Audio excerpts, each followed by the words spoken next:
Hey, good evening. It is December 12th, 2024. I'm Dr. Carol Brown, the founder of Equipping Minds, and tonight we are going to be looking at dementia. And with that, there's kind of a twofold perspective, the idea of battling dementia and the idea of living well with dementia, because it is very real. And if you are listening to my voice right now, you know somebody that this is impacting, and probably someone that you care deeply about. And it may even be yourself that you are starting to have some challenges. And so, as we enter into this discussion, just as way of background, I am familiar with many of y'all and your stories that are here live with us right now. But if you don't know a little bit of our background, my heart has always been with working with children and families who were struggling. And part of that struggle usually involves memory at some level, whether it's working memory or short-term memory or long-term memory retrieval or and processing abilities. And we see that impacts so many areas with children and with adults. And so 15 years ago, when I developed Equipping Minds, we had started working with children initially. And during the course of that, we would hear reports from parents in their 40s and their 50s that their own brain was getting stronger from participating in the sessions. And so that was really exciting because it was like, well, they weren't even our client, so to speak. They weren't getting as much one-on-one, but even just their mirror neurons by being present. And then we started including parents intentionally a lot more as we were hearing these reports. They would share their child's sound therapy with them. They would do the reflex exercises with their children. And so hearing these reports from adults in their 40s and 50s, having them tell me things like, I can now do mental math. I could never see numbers in my head before. Or I can now make pictures in my head when I'm reading, because we were doing the president books or the stair cards and talking through with Aristotle's 10 categories. So that kind of opened the door when we were first approached about working with some of their parents that had just been given either an early diagnosis of maybe mild cognitive impairment or dementia, and wondering if this could be beneficial. And honestly, when we started, we had no idea on that. We really didn't, but we started working with some families and started seeing some where they felt, I guess, more a term to think about that Nate Bergman at Kemper uses is kind of cognitive reablement to kind of strengthen some areas to work on stopping the progression and even possibly see some areas come back. And so that was exciting. And so through this journey, this is a 15-year, so it started, I guess it was in 2019 when with my own mother, we were having our annual conference, and I had given her a new recipe to do. And my mother is a phenomenal cook, very talented, and she couldn't follow the recipe. And I started, questioning, hey, what's going on here? Her mother lived till she was 92 and had no cognitive deficits whatsoever. So we were not expecting to see something because there wasn't a family history. And but at the same time, I encouraged her to go to her doctor, and the doctor did the Montreal Cognitive Assessment. It's called the MOCA, and you can find that online. And they came back and said, "Oh no, she's just fine." And if you score a 26 or between 26 and 30, 30 being the highest, that's considered a normal range. And so she did fine on that. But then over the next couple years, we started uh, noticing some things. And, of course, I'm hyper vigilant on that. The thing I will tell you is, unfortunately, my mom was resistant to doing sound therapy, to doing the equipping mind games. Now, she was very active. She was in Bible study fellowship. She was involved in her church. She was a gardener. She was still sewing. So she was doing those things with overall eating healthy, the exercise, the sleep. So those things that you would look for, she didn't have any weight problems. She was on no medication for anything, no health issues whatsoever. And so those things that should be in place were in place, basically. But she was not willing to admit that anything was going on. And that was honestly a pride thing. She always was like, "I'm not taking any medicine, I'm fine." And she never complained of any discomfort. She's not a complainer. Um, so in that, we weren't able to address the things that as we kept seeing it progress. And then there was the day she was at the grocery store and simply could not remember how to start her car. And this led to them selling their house and then moving in with Kyle and myself. And that lasted a couple months, and then it was just not going to work out. So they ended up going to an assisted living.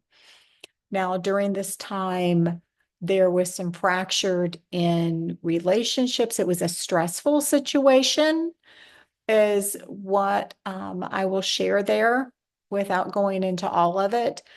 And during that year, we saw my mother regress significantly. I was trying to do some equipping minds with her, and she could do some of the games that some of y'all are very familiar with. She could, play Blink. She could play set. She could do some of her animals and follow some multi-step directions. Was very good at tic-tac-toe. Um, However, we were not able to be consistent. There's just a lot of extenuating circumstances that did not allow that. And so, but during this time, in July of 2021, it was actually the same year we were selling the house. Simultaneously, that all this is going on, I get an email from Dr. Nate Bergman at Kemper Cognitive Wellness, and they have an amazing center there that works with adults with any kind of cognitive challenges, memory challenges. The list of who they serve is almost exhaustive, and he wanted to put in a cognitive intervention program. So they had, of course, been doing board games and card games and whatnot, but really weren't seeing changes with those. And so they started exploring different cognitive programs and heard about Equipping Minds, and we were the one they went with. So that was very exciting. But then all of a sudden, I had my own personal expert to talk to and to share and hear about ideas to do with my mom. Because as you know, Equipping Minds started because of our son Clayton's struggles. And so when it gets really personal, and I think that's true with all of us, that's when we want to understand it as much as we can. I did get the book, The End of Alzheimer's by Dale Bredesen. He's a colleague of Dr. Bergman's. Um, I, there's a lot of good things. He'll point out that there are numerous factors. So many times they're looking for one factor to be a cause, but there are really numerous things that contribute that we're going to look at.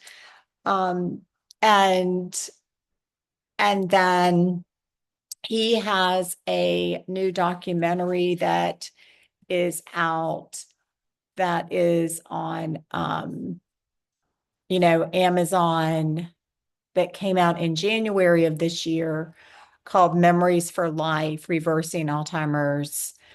Um, it's about an hour and a half long. And then there's another resource out, a recent one by Dr. Heather Sandison on reversing Alzheimer's, the new toolkit to improve cognition and protect brain health. And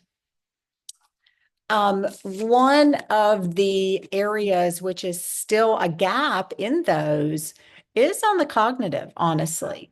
Um, I feel like they spend a lot of time on nutrition that we'll address, on supplements, and so we're going to kind of pull some things out that I want us to look at. But it really goes because I'm the one who takes my mom to her doctor's appointments. There's either a belief from a Dr. Bergman, a Dr. Bredesen, Dr. Sandison, that that you can improve, that you can enhance quality of life, that you need to be very proactive. I will not, I'll just be honest with you. I'm never going to tell anybody I can cure Alzheimer's, that I can cure Down syndrome, that I can cure anything. Um, I think that's taking it a step further.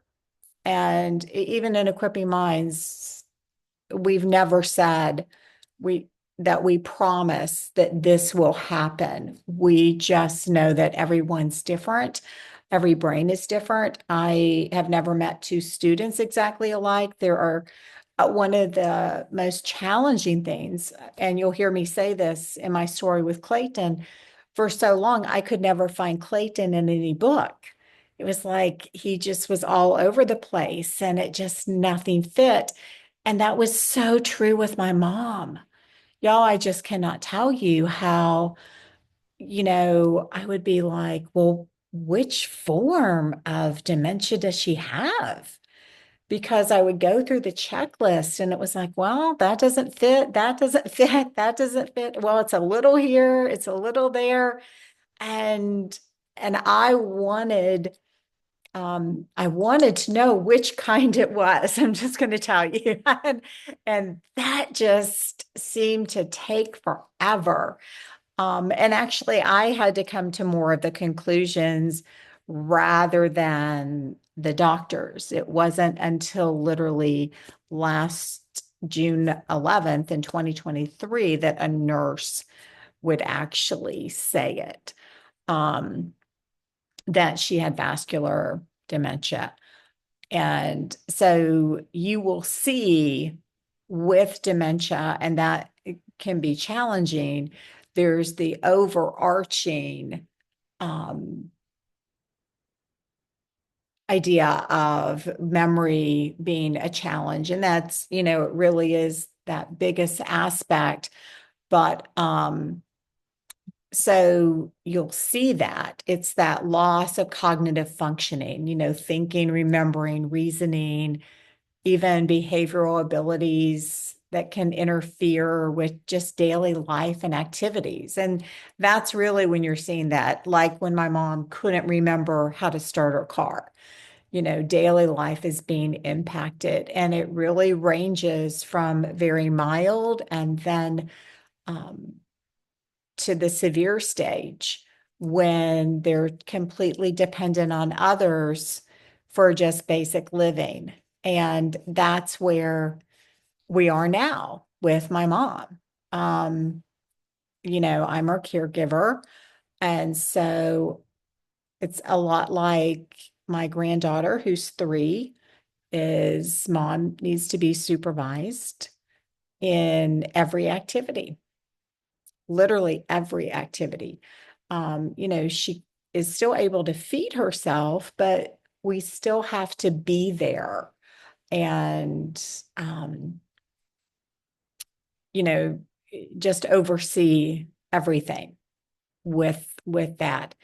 Um, and so that was something that we made the decision this past August to pull her from the assisted living because it had gotten to the place that even though they were giving more care, so to speak, um, there was just a situation where my mom was just saying, that wasn't proper what happened. And And because with vascular cognitive impairment, you have aphasia, my mom cannot find all her words. So she will start to tell you something and she's speaking in generalities, and you cannot figure out what she's trying to tell you. And so, but she would always tell us, and I just want to share this with y'all because, you just learn things on these journeys, right? And I've had to wrestle with God on this. Absolutely. Oh my word. Because I thought, well, God, if you gave my mom these challenges and you've given me this ability to help so many other people, well, surely you're going to let me be able to help her. We're going to be able to slow this down. We're going to be able, but there was just a lot going on. Okay. She had untreated high blood pressure, which we did not know about. I cannot tell you how important it is to be aware of blood pressure, and that greatly impacts the vascular, the high cholesterol, the high blood pressure, and the assisted living. Y'all, the diet was horrific. Every time I went over there, they were having cakes and cookies and, just let's just inflame the brain. Okay. So my being able to have her when we would have her on the weekends eating healthy, well, that was being counterattacked all week long. They would play bingo and they were always, the prize was always Reese cups and Snickers and, sugar. And did I say sugar? Um, so that was hard. But she would always say, "Oh, I just love being here." She was just always positive. And that is one thing I will tell you. It's been an incredible blessing is my mom has been in the best mood 95% of the time. She is incredibly agreeable. She's very appreciative. If I cook anything, oh, that's beautiful. This is wonderful. Thank you. Oh, but I don't think I've ever had this before, but we had it yesterday. Okay. So, but everything's wonderful. Um, so that's a good thing. But she would tell us that, oh, she loved the assisted living. It was wonderful. And every day we would go over and visit her for a couple hours, but we weren't getting a full picture. And after she did tell me that some things were going on that weren't proper, she couldn't tell me what it was, but she just couldn't get the words out. I went over to her and just sat her down, and Kyle and I talked, and he said, I think we do need to bring your mom here with us because when you start thinking you need cameras in the room, you've they need to be. I mean, we made the decision she needed to be with us. So when I sat her down, y'all, and I said, "Hey, Mom, you know how you don't like for other people to help you with things?" And this is on some self-care matters. Or even she wouldn't play the games with them. She only wanted to play it with a family member. Okay. Um, and and I said, well, Kyle and I were talking, and we think we want to be the one to take care of you. And y'all, she burst into tears. She just burst into tears and hugged me and was like, thank you, thank you, thank you. And I just thought, but Mom, you said you loved it here, you know? Um, you said everything was great. Yeah, I didn't say that to her. I will tell you that. I didn't say that to her. But we packed up that day and she never went back and she hasn't asked to go back. And, of course, that made me feel guilty, right? Because, come on, I love the fact that she seemed like she was in a good place, but she was just telling us all that because one, she thought that's what we wanted to hear, and two, she wasn't aware of how much help she needed either. She knew she couldn't get her words out. And so it was just during that time, I did find that I'm not going to disclose names of who we work with on on my disappointment levels. But our primary care doctor just missed things. Never let us know her blood pressure was high. Totally missed that. Never actually, we asked for CT scans to be done. They read a radiologist report. They never actually looked at the scans. We asked for an MRI to be done. They read a report. They never looked at the scans. It wasn't until the nurse on June 11th looked at the scans. She was the first one to acknowledge that I might have a little experience in this area of the brain. And she let me see the MRI. And when I saw it, I saw the white matter. I saw the ventricles that were impacting the parietal and the occipital and the temporal and the frontal lobe. And at that point, when I saw that, I was like, oh my word, we have been trying to go in the wrong pathways. We have been trying to get in. No wonder we've been spending 2 hours a day doing equipping minds, doing sound therapy, doing photomodulation, doing walking. We're doing all this, but we weren't seeing what we thought or what we were hearing that they were seeing at Kemper Cognitive Wellness or what some of our other clients were seeing. And it was because my mom had the untreated high blood pressure. And so that was just causing the damage to those areas. Um, and it had gone untreated. And even though it's in some reports. So, and that's, I found those in reports later. So it was disappointing. And so you really have to advocate. You really have to read the reports, pull out the doctor reports. I'm just going to tell you that.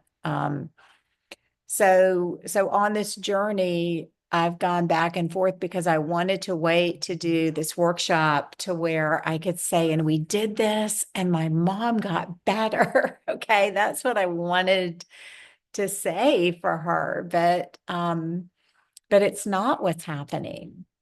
Okay. Oh, she's happy. She's happy. She's in bed right now. She wakes up about 6 o'clock and goes to bed about 6:30. And every night it's, I love you, Mom, and I love you. Thank you. And she always tells me every night, thank you. And so it's an honor. I have to go back in my head to all the years that she took care of us. She had 4 kids within 5 years. And so I don't think she ever got a break, and cared for us very well. So it's our chance to get back there. But we do hear positive reports. That is what I will tell you. Um, I just so desperately wanted hers to be one of those stories. So I guess her being happy and because of some of the things that she just can't do right now, we did have to find what she could do. And she was a teacher by trade and, you know, um, read to us all the time, but she's lost the ability to read and the ability to write. Um, and if we're playing the games, it's going to be doing something with numbers because that's where what we have to work with. You always hear me say we can train the brain with what the brain knows. Um, but a sweet, sweet, sweet area that we doesn't get the attention like I think it should that I want to talk to you all about is the role of music. Okay. We'll hear, and I'll tell you, yes, you will hear about, oh, yes, people with dementia. If you go into a nursing home, if you play music, you'll see them respond. But just like with anything else, you need to be intentional. Okay. It's kind of like when people are saying, oh, just play card games or word puzzles or Sudoku. No, no, no. You have to be a lot more intentional. And the same thing is true with the music. So for my mom, because I love singing, but nobody wants to hear me sing. And I got that from my mom. And so I can never remember hearing my mother sing a day in my life. So I really didn't, I was really hesitant in thinking, is music even a way in? But that day that we got that report on June 11th, afterwards, we got in the car and I was just devastated. Yeah, I had to drive an hour from Louisville. We were at the neuroscience center and wow, it was a rough, I was just kind of a mess after seeing the scan and everything. And but I got in the car, turned on my Sirius the message, and it was Big Daddy Weave's song, um, my story. And so it's a takeoff of Blessed Assurance, which is my favorite hymn. And but the chorus, this is my story, this is my song. And so it came on, and mom just started singing it. And so I started singing it. So we were like singing it. And they were asking her, because this is June 11th, when's your birthday? What's your name? And she could say Frances, but they said, when's your birthday? And she's like, tomorrow. And it was tomorrow because we've been talking about the party, but they kept saying, but when's your birthday? And she would be like, tomorrow. And that's, she could never get June 12th out, right? So then all of a sudden we started saying, my name is Frances, my birthday's June 12th, and putting some information with some choruses, right? And so then we just started pouring into music, and I would really like what are called reawaken hymns. That's the site, and you get to see the lyrics. And um, she likes to do it, of course, socially. She'll loves doing it together. Um, now, initial, and we've been doing these since June 11th now. And so a solid 6 months. And initially, she always had to have someone with her. Now she'll even sing by herself sometimes. If I've got the hymns going and I'm doing maybe cooking or something, she'll start singing, but I'm, present in the room. Um, and so she'll be singing the hymns. And so she's getting words out. So it's just like when we take our cards in Equipping Minds and we're getting words out. So that's really sweet. And the other thing is there's a webinar I listened to recently on the power of music. And it, y'all who know me and know Equipping Minds will understand why I just lost my mind with this in a great way. It's the power of music for aging adults with dementia. And they actually did scans of the brain and they were showing the different regions, multiple regions that were lighting up. And so I've got that link to that YouTube in the handout.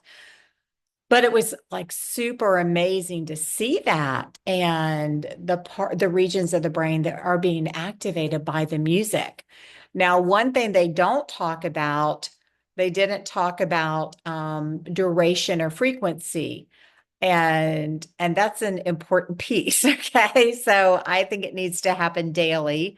They did say that for some people who have sundowners where they will get aggressive and agitated in the evenings, that they will do music about 4 o'clock. Okay, so the timing of it's important. Now, here at our house, we love to start the morning. Um, I'm in my kitchen right now. So we start the morning with hymns and then we do it about 3 times a day, actually, and then try to wind down the evening with it. And now we also do the Lord's Prayer. Well, now she can recite the Lord's Prayer even without the music, which is really, really, really sweet.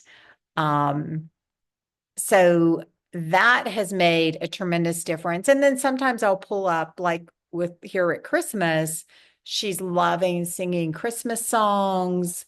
Those things can come back. Now, I can ask her, with my mom in particular, she's, you'll hear about people with Alzheimer's who can remember things from the past. Okay.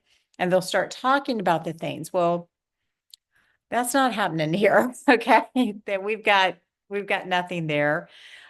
Even when something was really interesting the other day, I pulled out pictures and we were looking at family pictures and she could identify absolutely no one, no one, none of us children, no one. The only one she could identify was herself.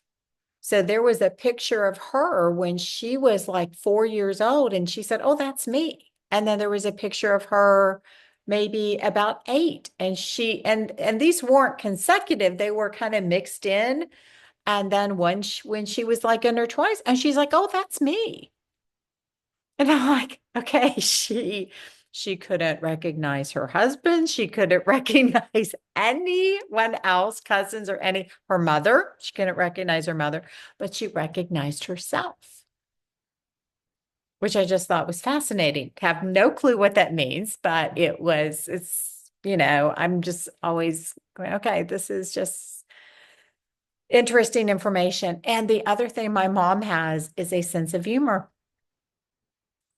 So she will make little jokes. Or the other day, I was baking a cake and it was not working out after 2 attempts. Couldn't figure out I've made this same cake for 20, oh gosh, I'm sorry, 36 years. And realized I was putting powdered sugar instead of flour in. Okay.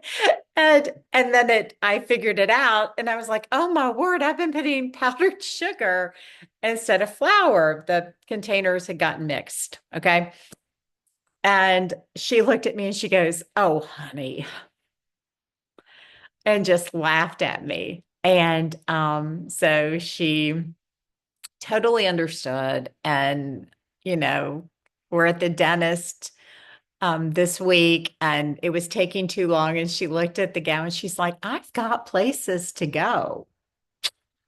So, and she just will have this sweet sense of humor and laugh. She loves to listen to sermons. So, one thing I'm just telling you is It's seeking out where they connect. Okay. And it's going to be different for people. And so that's, we're watching some Ligonier Ministries conferences. And I'm like, Mom, do you like this guy? And she's like, Yeah, I do. So she'll sit there and engage because she was in Bible study fellowship for years and taught Bible studies. And so that's also an area that just that spiritual piece. And one thing that we do know is kind of that music piece. And I think there's a lot with singing and with hymns that is the last area affected in the brain. So to me, God has preserved that area and that's just fascinating. Um, and so I want us to kind of I wanted to give you kind of like the journey that we've been on and just be, real with you guys. Yeah, yesterday was a hard day going to the doctor and they're doing the test and she just can't answer any of the questions, right? And so it's hard. Um, but also wanting to personally knowing that and the same thing is now true with my sisters and my brother. It's like we're all wanting to understand this more and what we need to be doing personally. Thankfully, there's some things I'd already been doing. I mean, been working my brain pretty intensely for a while. And we've been serious about our how we eat. And the sound therapy, I will tell you, when I saw the brain scans with just listening to regular music or playing regular music, I was like, oh, wow, that would even be heightened with the sound therapy. So the importance of those pieces.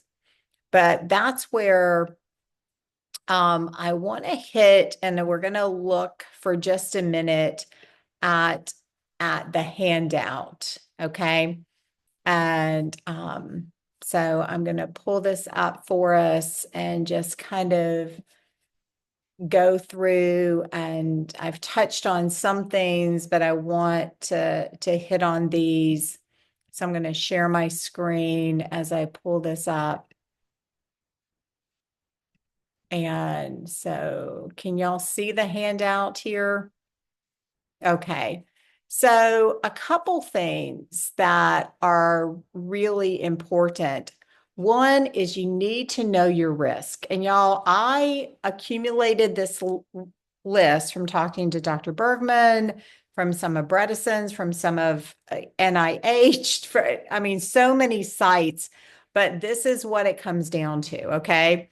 Are know your family history, know your micronutrients, check the vitamin levels, your mineral levels, your metabolic values, check hormones, cholesterol, depression, blood pressure, insulin, diabetes, weight, tobacco, lack of physical exercise, not participating in mentally stimulating exercises, socially isolating from friends or family, sugar, mold, toxins, sleep disturbances, stress, alcohol, processed food, inflammation, hearing loss, tinnitus, head injury. Okay, so those are 23 of the risk factors that they have identified. And you will not see all 23 on any one site. That is me pulling when I would read different things and go, well, that's interesting. They don't even bring up that risk factor. But if it's a risk factor, I put it on there. Well, how can you assess? Well, of course, with your micronutrients and metabolic, you're going to do blood tests. I will say my understanding now is in Dale Bredeson's, book on recoding, he now has an agreement with Quest Labs if you wanted to have some things done.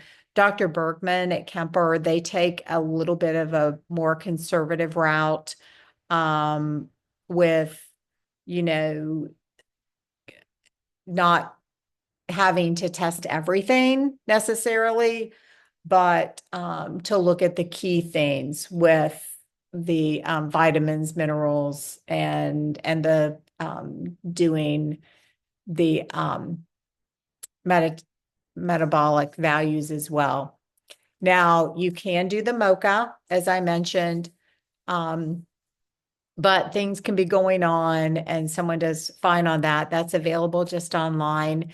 There's also the CNS vital signs, which is an online assessment that they all use and that I've used.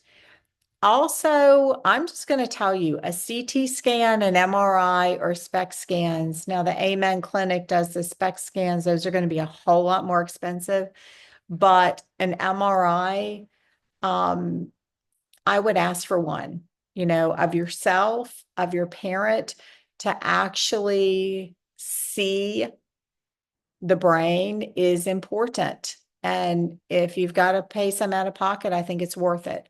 Um, my mom had the lumbar puncture done to check for biomarkers. She did have the biomarkers for Alzheimer's. So right now she is like comorbid. She has vascular dementia and she has Alzheimer's. She has both, which you will see in 50%. I feel like she has 95% of the symptoms of vascular. Okay. I wonder if you tested all of us, did a lumbar puncture on the population, what percentage would have some of the biomarkers? Um, but those are the kind of four ways you can assess. Right now it's 6.5 million in the US that have dementia, and there are about 5 caregivers per person, which impacts 30 million people. So we kind of hit on that overview. I will tell you though, I literally just found out about this new area and it's called subjective cognitive impairment, SCI. I was very familiar with mild cognitive impairment, but subjective cognitive impairment is when the patient reports a worsening of their thinking, including memory, but the decline cannot be verified by any testing.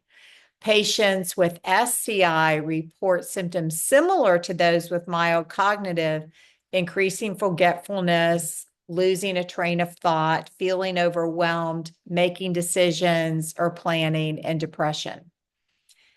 But these symptoms don't often significantly affect a patient's daily activities.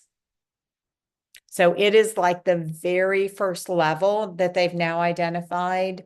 It doesn't mean it's going to be dementia, but I think the subjective cognitive impairment probably hits at over 50% of people 65 and older, and maybe a little bit younger. Now, mild cognitive impairment is when there are memory problems.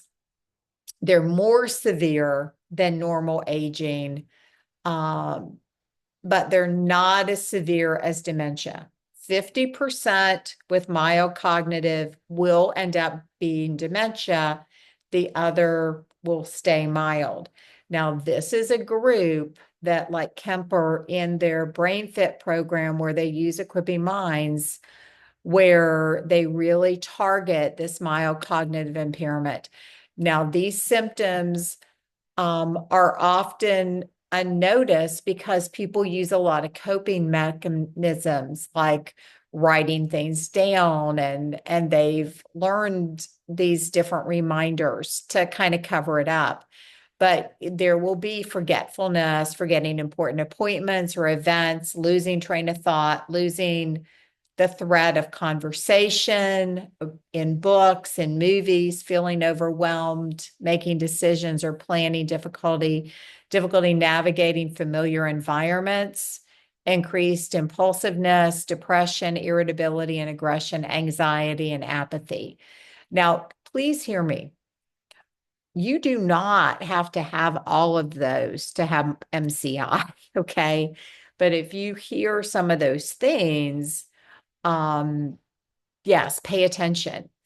Now, and then what my mom had, mom's was just so challenging because when you look up vascular dementia, how they describe it is just inconsistent. It is, that's the only way to describe it is it's they're not consistent with how they describe it.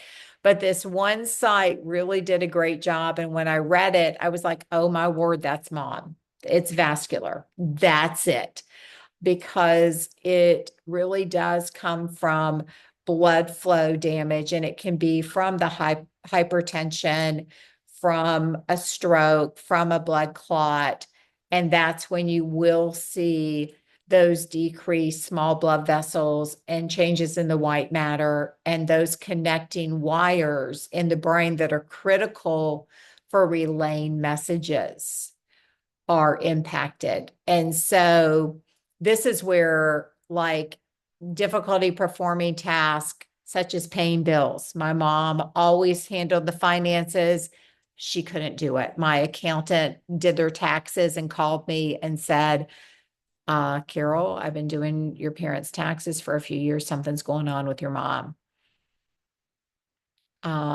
This is not, something's going on. And so because I wasn't aware of how she was doing their finances, it took my accountant to come in and say, but this was what I had seen 5 years ago, trouble following instructions and learning new information or routines, forgetting past event, misplacing, getting lost on familiar routes. Now, my mom doesn't do that. She knows where she's at. Location wise, we're good.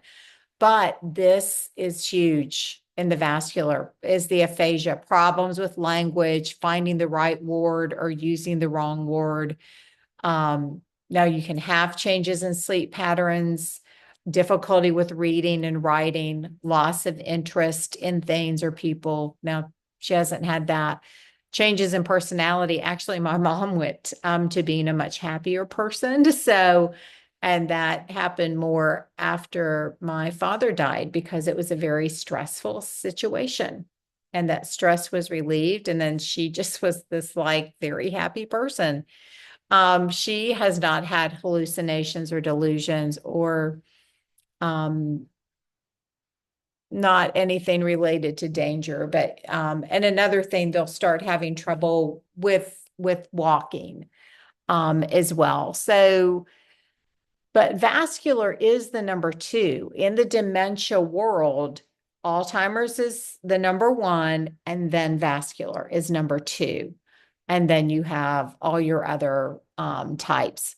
So, so you'll see this. And of course, Alzheimer's is what I feel like we're most familiar with. It's what they relay more if you're watching movies or anything. It always seems to be more Alzheimer's. And so you'll see some, but that's where with prevention and intervention, and please hear me. I mean, I just feel like, and until it hit our own family, I, I want to say to the church, um, senior adults, any place senior adults are, all of us in our 40s, 50s, actually your 20s, your 30s, we should be taking care of ourselves physically, mentally, spiritually, in every area, cognitively, and so that we can be aware and that it's okay to say we're having these challenges so that we can get help. Just the importance of that. And so there at Kemper, that's where they come into their Brain Fit program and they do an hour of movement and some resistance training as well, and some light weights. And then they do the cognitive training with Equipping Minds, which is a non-invasive, non-pharmacological intervention. And but they'll even put movement in with all of that. So what they're seeing at Kemper when you do this now, and hear me, they're doing it 2 hours a day, 5 days a week. So they're taking it very seriously. But these are people that want to keep living independently. They're seeing clear thinking, enhanced cognitive function, increased independence, improved communication, mood stabilization and emotional regulation, decreasing anxiety, increased social engagement, improve appetite, enhance sleep. And they're it's that re-ablement um, that you're wanting to see. So combining the physical and mental is what they're doing. So we have had a couple churches that have had one down in Liberty, Kentucky, and a doctoral research study was done down there using it in the church. And then up in New York with Kathy Johnson did groups for years. But but really, this is for adults of all levels, those who want to keep their brains sharp, who want to improve the memory, the focus, the concentration, or those where there is a family history and you're just like, you know what? Y'all, I saw mom go from a little bit with the vascular, it's like a 5-year life cycle. Okay. So from when you first start seeing it. Um, and so it can progress pretty quickly. So being proactive now is important. And once again, the music. And they were also talking about in this webinar how, also music that would cause movement. And, every time I watch my 3-year-old granddaughter and, music comes on, well, she just starts dancing. Nobody else in the room is dancing, but she wants to move.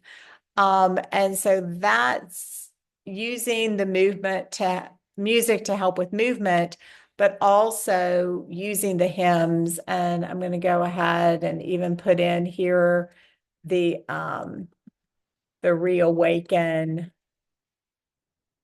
hymns, their Christmas music.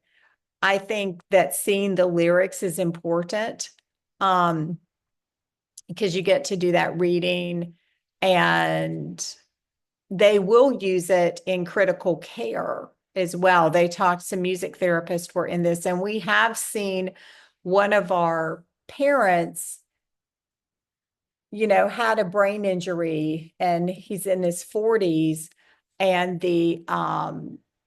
his wife called me and said, "Hey, can we use the sound therapy on my husband?" And so we did. He was in ICU for 52 days.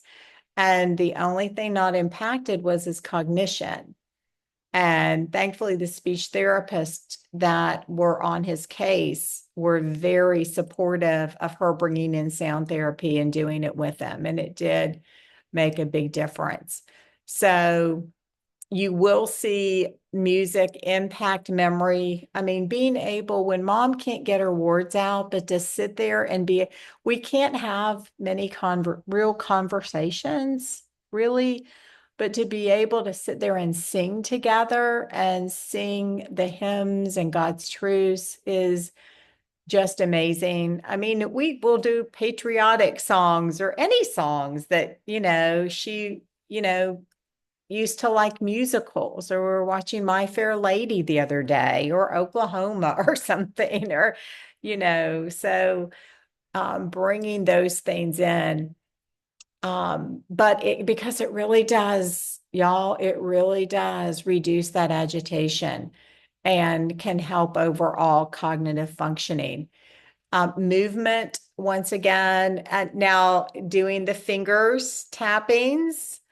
If you go to LinkedIn, Kemper Cognitive Wellness, they're on the local news up in Cleveland all the time, and they were showing the finger tapping. Once again, nutrition. Food is going to help or it's going to harm. It's that simple. And reduce or no sugar, avoid white carbs, and refined processed foods, increase protein, fat, fiber, vegetables, berries, nuts, olives, wild salmon, beans, lean meats.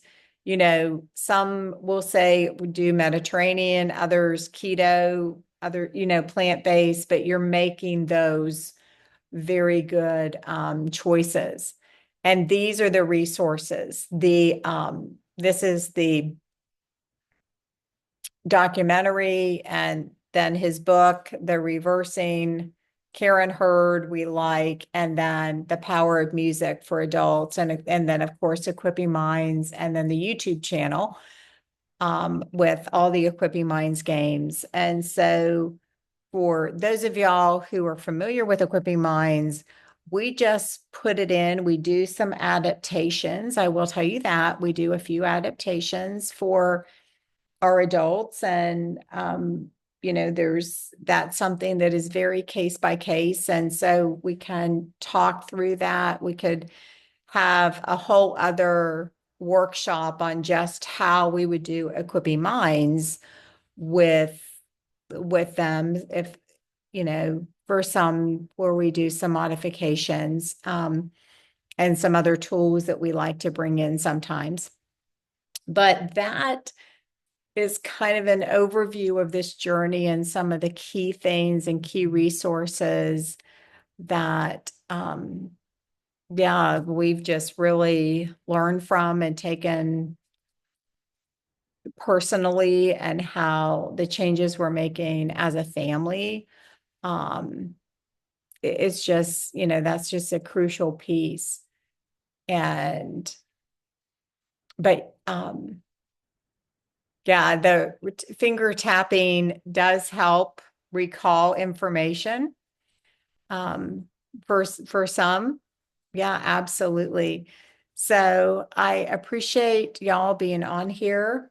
I'm gonna go ahead and end the recording right now. So thank you all for being on.